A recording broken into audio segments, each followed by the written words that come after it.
కార్యక్రమం వీక్షిస్తున్న మీ అందరికీ యేసుక్రీస్తు నామున నా వందనములు. జీసస్ కేస్ మినిస్ట్రీస్ వారి యేసే నా ఆదరణ అనే కార్యక్రమానికి స్వాగతము.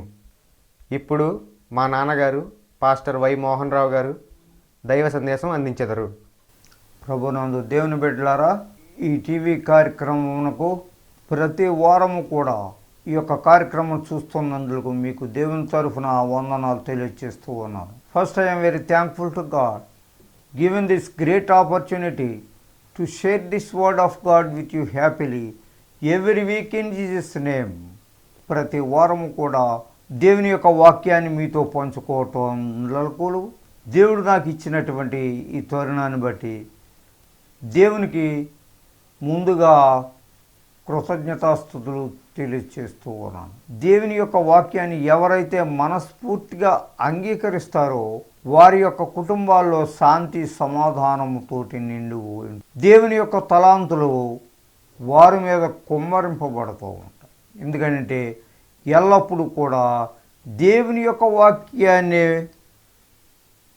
మీరు వింటున్నారు కాబట్టి దేవుడంటే భయభక్తులతో భక్తి శ్రద్ధలతో మీ యొక్క జీవితాలు నింపుకొని ఉంటున్నారు కాబట్టి దేవుడు మేమనంటే ఇష్టపడుతూ ఉన్నారు. చిన్న ప్రార్థన చేసుకుందాం. అందరూ తలలు ఉంచి కళ్ళు మూసుకొని వలసిందిగా కోరుతున్నాను. ప్రేమ కలిగిన మా ప్రభువా, కృప కలిగిన మా తండ్రి, మీ పరిశుద్ధ పాదములకు స్తుతులు స్తోత్రములు చెల్లించుకుంటున్నాం నాయన. ఇదిగో నా ప్రభువా, చక్కని తరుణాన్ని దయచేసినందుకు మీ స్తోత్రములు. మీ వాక్యాన్ని వినకుండా నా తండ్రి వారి యొక్క సమయాన్ని పాడు చేసుకునేటువంటి వారు ఎంతోమంది ఉన్నారు నాయన. వారికి మరి యొక్క తరుణంలో మీ వాక్యాన్ని వినగలిగినటువంటి భాగ్యాన్ని దయచేయండి. ఈ సమయంలో వ్యాధిగ్రస్తులను ముట్టండి, స్వస్థపరచండి నాయన. కుటుంబంలో శాంతి సమాధానము లేనటువంటి వారికి మీ శాంతిని సమాధానాన్ని దయచేయండి. మీ అందు భయభక్తులు కలిగేటువంటి జీవితాన్ని ప్రతి వారికి దయచేయమని ఈ చిన్ని మనవులు పరలోక సన్నిధిలో చేరని మా ప్రభును ప్రియకుమారుడైన యేసునామమున వేడుకుంటున్నాం తండ్రి, ఆమేన్. దేవుని యొక్క వాక్యాన్ని చదువుకుందారే. దేవుని యొక్క బిడ్డలరా, యెషయా గ్రంథము 55వ అధ్యాయము 6వ వచనంలో ఈ విధంగా వ్రాయబడి ఉన్నది. యెహోవా మీకు దొరకు కాలమునందు ఆయనను వెదకుడి. దేవునికి స్తోత్రం, హల్లెలూయా. అయితే దేవుని వెదకకుండా, దేవుణ్ణి నీవు వెంటాడకుండా, దేవుడంటే భయము లేకుండా నీవు తిరుగుతున్నావేమో. ఒకవేళ దేవుడు నీతో మాట్లాడుతూ ఉండే మాట ఏంటంటే, యెహోవా మీకు దొరకు కాలమునందు ఆయనను వెదకుడి. దేవుడు నీకు దొరికేటువంటి టైం ఇది, ఈ సమయం ఇది. దేవుని యొక్క రాకడ బహు సమీపముగా ఉన్నది అని నీవు వింటున్నావు, కానీ దేవుని యొక్క వాక్యానికి నీవు విలువనివ్వలేకపోతున్నావు. దేవుని యొక్క వాక్యాన్ని నీవు వినలేకపోతున్నావు. నీ సమయాన్ని దేవునికి ఇవ్వలేకపోతున్నావు. దేవుని యొక్క వాక్యం అంటేనే నీకు అసహ్యంగా ఉండి దేవుని యొక్క వాక్యానికి నీవు దూరంగా తిరుగుతూ ఉన్నావు. కానీ అది కాదు. యెహోవా మీకు దొరకు కాలమందు ఆయనను వెదకుడి. ఆయన సమీపముగా ఉండగానే ఆయనను వేడుకొనిడి. ఆయన దగ్గరలో ఉన్నాడు, నీ దగ్గరికి వస్తూ ఉన్నాడు. ఈ టీవీ ఛానల్ ద్వారా, రేడియోల ద్వారా మీ ఇంటిలోనే దేవుని యొక్క వాక్యాన్ని వినిపించేటువంటి అవకాశం కలిగి ఉంది. ఆ సమీపముగా ఉండగా ఆయనను వేడుకొనిడి. దేవుని యొక్క వాక్యాన్ని, దేవుని యొక్క చిత్తమేమిటో నీవు అడగాల ప్రతిరోజు కూడా. ఒకవేళ నీవు వేదనలో, శోధనలో ఉండవచ్చు.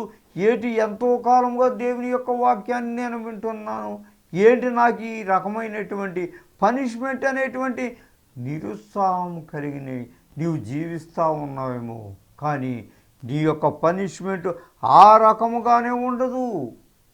ఎల్లవేళలా ఆ వ్యాధి నీ దగ్గరే ఉండదు. దేవుడు స్వస్థపరిచేటువంటిది. దేవుడు నీకు ఉన్నాడనేటువంటి నమ్మకాన్ని కలిగి ఉండాలి, ఆ విశ్వాసాన్ని కలిగి ఉండాలి. ఆయన బహు సమీపముగా ఉండగా ఆయన్ను వేడుకొనుడి.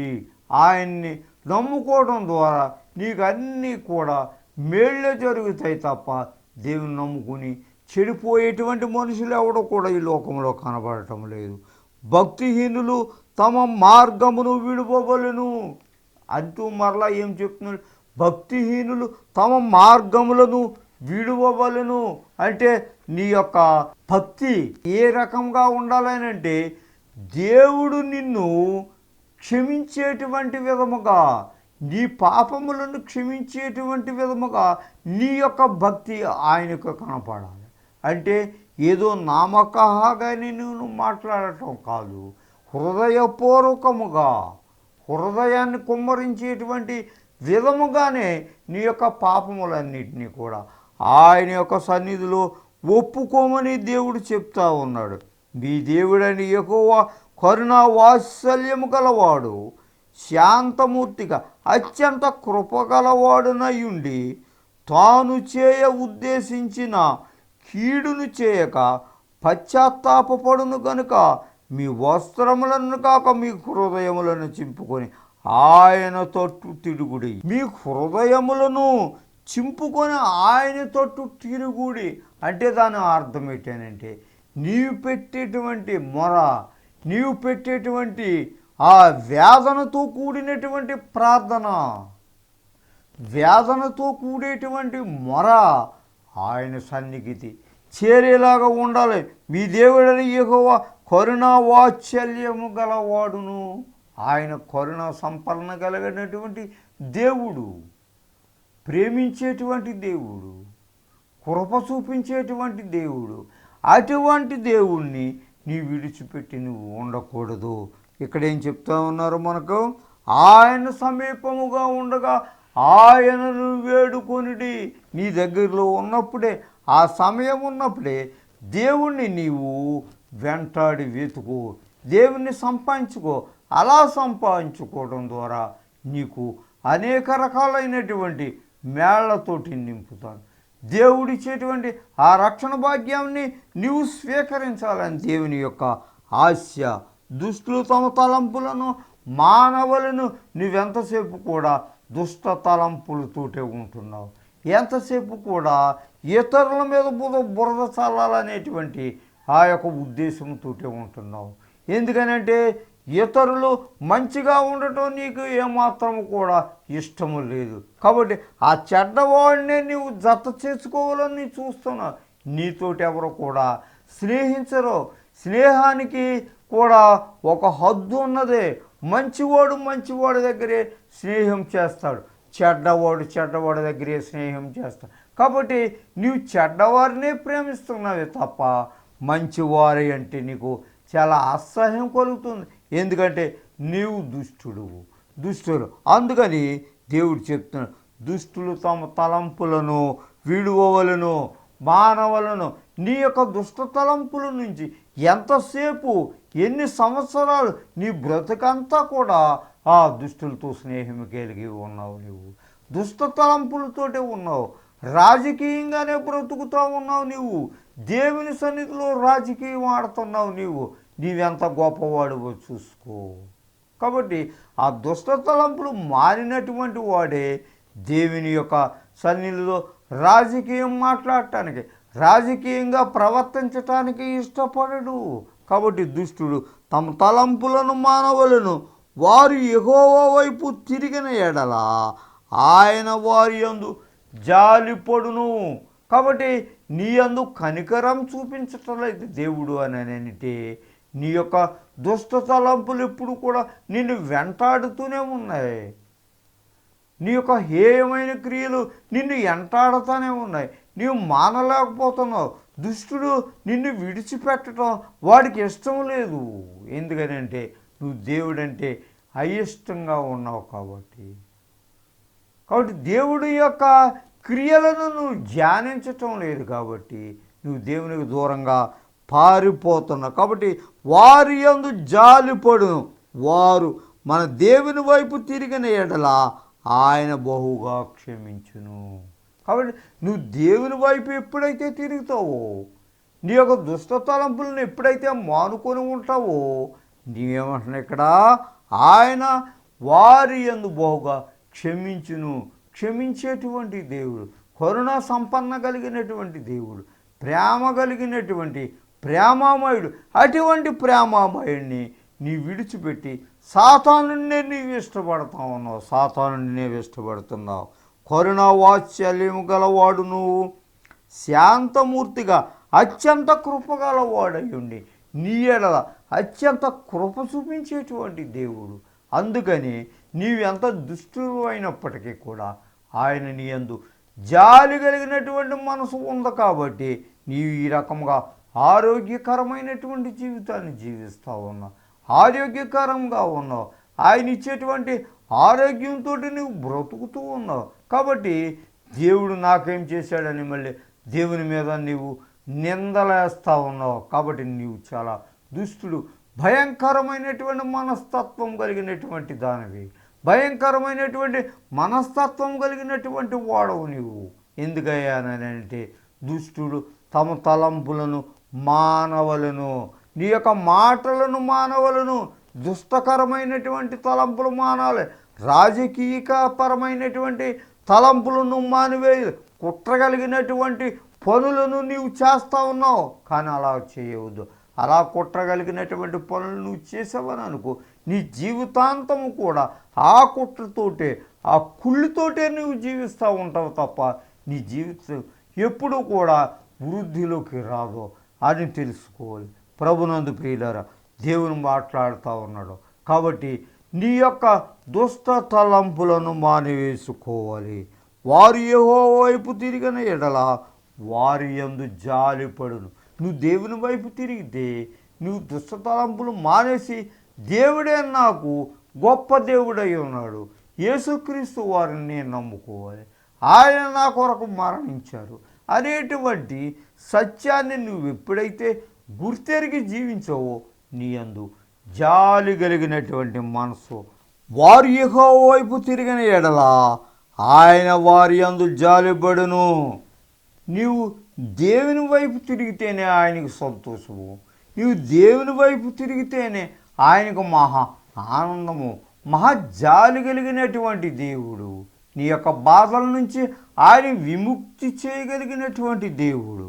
కాబట్టి అటువంటి దేవునిని నీవు మర్చిపోయి తిరగటం ద్వారా నీవు అన్ని నష్టాలే పొందుతావు తప్ప నీ కుటుంబంలో ఏ విధమైనటువంటి లాభాలని నీవు పొందలేవు.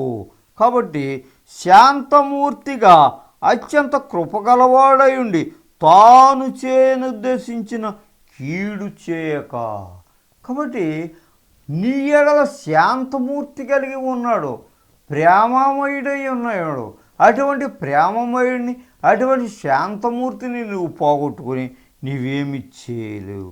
కీడు చేయక పశ్చాత్తాపడును కనుక మీ వస్త్రములను కాక మీ హృదయములను చింపుకొని ఆయన తొట్టు తిరుగుడి.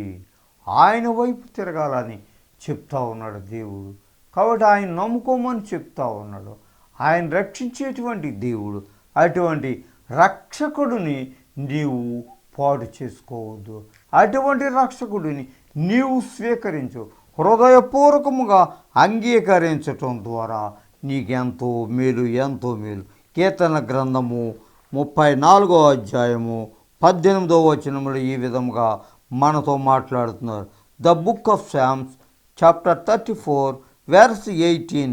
విరిగి నలిగిన హృదయము గలవారికి యెహోవా ఆసన్నుడు, నలిగిన మనసు గలవారిని ఆయన రక్షించును. దేవునికి స్తోత్రం. విరిగి నలిగిన మనసు హృదయము గలవారికి యెహోవా ఆసన్నుడు. విరిగి నలిగినటువంటి మనసు కావాలి. తగ్గింపు కలిగినటువంటి మనసు నీకు ఉన్నదా?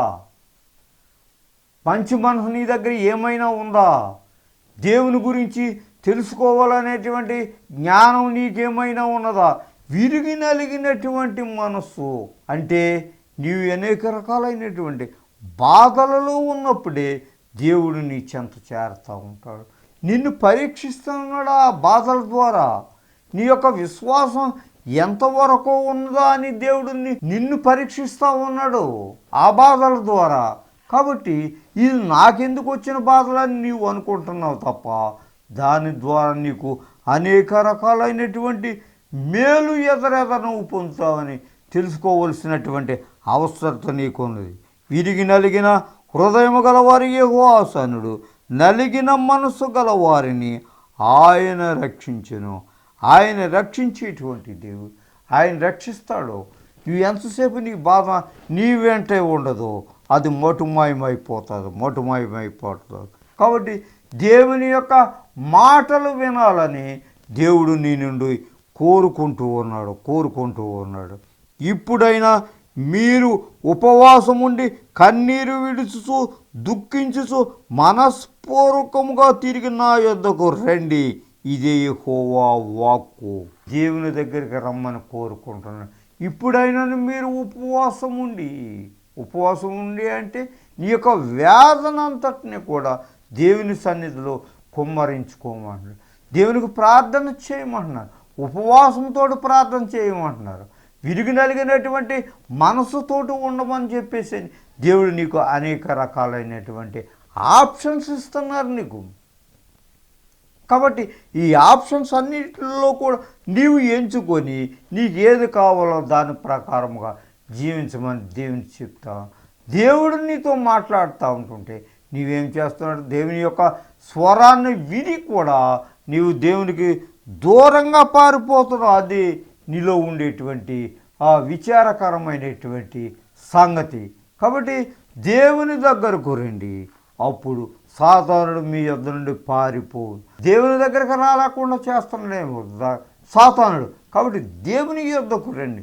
మొదట నువ్వు దేవుని దగ్గరకు వచ్చినట్లయితే సాతానుడు నిన్ను విడిచిపెట్టి భయపడిపోయి పారిపోతాడు. అది నువ్వు తెలుసుకోవాల్సింది.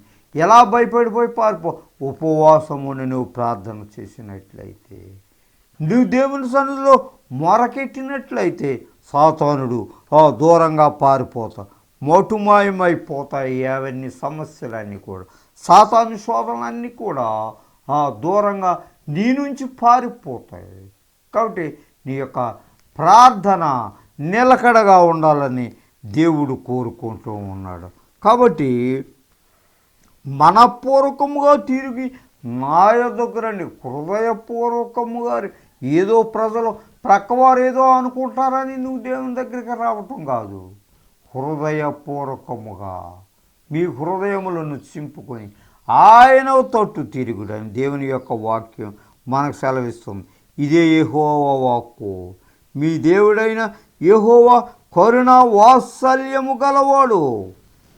కాబట్టి దేవుడైన యెహోవా కరుణా వాత్సల్యము గలవాడు, ప్రేమించేటువంటి దేవుడు. ఈ ప్రేమ కలిగినటువంటి దేవుని యొక్క ప్రేమను మనం పొందుకోవాలని అంటే నీలో ఉండేటువంటి చెడ్డ లక్షణాలన్నింటినీ తీసివేసుకో. చెడ్డ లక్షణాలు అంటే దేవునికి వ్యతిరేకంగా చేసినటువంటి పనులన్నీ కూడా చెడ్డ లక్షణాలే. దేవునికి వ్యతిరేకముగా తలంచినటువంటి తలంపులన్నీ కూడా చెడ్డ లక్షణాలే. ఇటువంటి లక్షణాలకు నీవు దూరంగా ఉన్నట్లయితే నీవు ధన్యుడువు. హోషేయ గ్రంథము 14వ అధ్యాయము 2వ వచనములో ఈ విధముగా మనతో మాట్లాడుతున్నారు. మాటలు సిద్ధపరుచుకొని యెహోవా యొద్దకు తిరిగి రండి. మాటలు సిద్ధపరుచుకొని అంటే నీ యొక్క ప్రవర్తన అంతటి యందు, నీ యొక్క ప్రవర్తన అంటే చెడ్డ తలంపులు, చెడ్డ పనులు ఇవన్నిటినీ కూడా తీసివేసుకొని ఏమంటున్నారు ఇక్కడ? మాటలు సిద్ధపరచుకొని యెహోవా యొద్దకు రండి. దేవునితోటి ఏం మాట్లాడాలో, దేవునిలో ఎంత భక్తి కలిగి ఉండాలో, దేవునితో నీ మాటలు ఎంతవరకు అవి నమ్మకంగా ఉండాలో, దేవునికి నీవు చేసినటువంటి ప్రమాణాలు ఏ రకముగా ఉన్నాయి, ఎంతవరకు సమంజసముగా ఉన్నాయి, అవి సిద్ధపరచుకొని యెహోవా తట్టు తిరుగుడి. మీరు ఆయనతో చెప్పవలసినది ఏమనగా మా పాపములన్నింటినీ పరిహరింపుము. దేవునితో చెప్పేటువంటి మాటలు ఏంటంటే మా పాపములన్నీ పరిహరింపుము, మా పాపములు క్షమించు నాయన. ఇంతవరకు నేను అనేక రకాలైనటువంటి పాపములు చేశాను, ఇంతవరకు నేను అనేక రకాలుగా నిన్ను హింసించాను, ఇంతవరకు మీ సన్నిధికి నేను రాలేకపోయాను, ఇంతవరకు మీ సన్నిధిలోకి వచ్చినా కానీ ఏదో నామకహాగానే వచ్చాను తప్ప హృదయపూర్వకంగా మీ ఎదుకు రాలేదు అని నీవేం చేయాలనంటే మీ పాపములన్నిటినీ పరిహరింపుము, నా పాపములను క్షమించండి అని దేవుని సన్నిధిలో నీ వేడుకోవడం ద్వారా నీ పాపములన్నీ పరిహరింపబడతాయి, నీవు దేవుని కుమారుడిగా అంగీకరింపబడతావు. అటువంటి కృప దేవుడు మనందరికీ దయచేయునుగాక. రోమేలకు రాసిన పత్రిక 12వ అధ్యాయము 3వ వచనం నుంచి 10వ వచనం వరకు ఇలా రాయబడి ఉన్నది. తన్ను తాను ఎంచుకొనదగిన దానికంటే ఎక్కువగా ఎంచుకొనక దేవుడు ఒక్కొక్కనికి విభజించి ఇచ్చిన విశ్వాస పరిమాణ ప్రకారము తాను స్వస్థబుద్ధి గలవాడుగటకే తగిన రీతిగా తాను ఎంచుకొనవలనని నాకు అనుగ్రహింపబడిన కృపను బట్టి మీలో ఉన్న ప్రతివానితోనూ చెప్పుచున్నాను. ఒక్క శరీరంలో అనేక అవయవములు ఉండనను ఈ అవయవములన్నిటికీ ఒక్కటే పని ఎలాగ ఉండదో అలాగే అనేకులమైన మనము క్రీస్తులో ఒక్క శరీరముగా ఉండి ఒకరికొకరము ప్రత్యేకముగా అవయములై ఉన్నాము. మనకు అనుగ్రహింపబడిన కృపను చొప్పున వేరువేరు కృపావరములు కలిగిన వారమై ఉన్నాము కనుక ప్రవచన వరమైతే విశ్వాస పరిమాణం చొప్పున ప్రవచింతుము, పరిచర్య అయితే పరిచర్యలోను, బోధించేవాడైతే బోధించట్లోను, హెచ్చరించేవాడు హెచ్చరించట్లోను పని కలిగి ఉందుము. పంచిపెట్టేవాడు శుద్ధ మనసుతోనూ, పై విచారణ చేయవాడు జాగ్రత్తతోనూ, కరుణించేవాడు సంతోషంతోనూ పని కలిగి ఉందుము. మీ ప్రేమ నిష్కపటమైనదై ఉండవలను. చెడ్డదాన్ని అసహించుకుని మంచిదాన్ని హత్తుకుని ఇండుడి. సహోదర ప్రేమ విషయంలో ఒకనియందొకడు అనురాగము గలవారే, ఘనత విషయంలో ఒకరినొకడు గొప్పగా ఎంచుకొనుడి. చిన్న ప్రార్థన చేసుకుందాం ప్రియురా. అందరూ తలలో ఉంచి కళ్ళు మూసుకొని వలసిందిగా కూర్చొని. ప్రేమ కలిగిన మా తండ్రి, కృప కలిగిన మా ప్రభు, మీ కృప కలుగు మీకు లెక్కలైన వలన స్తుతులు స్తోత్రం చెల్లి. ఇంతవరకు నా ప్రభు మీ వాక్యం ద్వారా మాట్లాడారు నాయన. ఎవరైతే మిమ్మల్ని తెలుసుకోలేకుండా వారి యొక్క సమయాన్ని అంతటిని వ్యర్థంగా పాటు చేసుకున్నారో తండ్రి, నా ప్రభు ఒకసారి వారిని క్షమించి మీ కన్ను దృష్టి వారిపై ఉంచిన ప్రభు, వారిని మీ ప్రియబిడ్డలుగా స్వీకరించిన ప్రభు, వారిని రక్షించండి నాయన. సహాయం చేయండి, కృప చూపించండి ప్రభు. ఇదిగో నాయన, ఈ సమయంలో వ్యాధిగ్రస్తులను వారి యొక్క వ్యాధులను నా ప్రభు అరికట్టండి, వారి వ్యాధుల నుంచి స్వస్థపరచండి తండ్రి. కుటుంబంలో శాంతి సమాధానములు లేనటువంటి మీ శాంతిని సమాధానమును దయచేయండి ప్రభు. మీ అందు భయభక్తులు కలిగేటువంటి జీవితాన్ని ప్రతి ఒక్కరికి దయచేయండి. ఈ చిన్ని మనల్ని పరలోక సన్నిధిలో చేరని మనం మా ప్రభుని ప్రియకుమారుడనే యేసునామం వేడుకుంటున్నాం తండ్రి, ఆమేన్. మన తండ్రి అయిన దేవుని ప్రేమ, కుమారుడు అయిన యేసుక్రీస్తు వారి యొక్క కృప, పరిశుద్ధాత్మ యొక్క అన్యోన్య సహవాసం మనకును ఆయన నమ్మిన బిడ్డలకును, ముఖ్యంగా ఈ టీవీ ముందు కూర్చొని మీ వాక్యాన్ని వినిచున్న మీ ప్రజలపై మీ మెండైన దీవెనలతో నింపుము కాక. Amen. God bless you all. మీ అందరికీ నా వందనాలు. దైవ సందేశం విని దైవ దీవెనలను పొందారని నమ్ముచున్నాము. సలహాలకు, సందేహాలకు, ప్రార్థన అవసరతల కొరకు సంప్రదించవలసిన చిరునామా pastor why Mohan Rao garu, Jesus Cares Ministries, Dommeru post 534351, Kovvur mandal, west Godavari district, Andhra Pradesh, S India. Our phone number 9652128511. Our email address mohany7@yahoomail.com.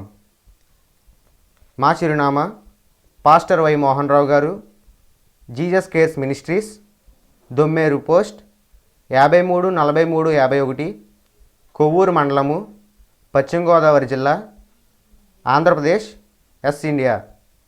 మా ఫోన్ నంబరు 9652128511.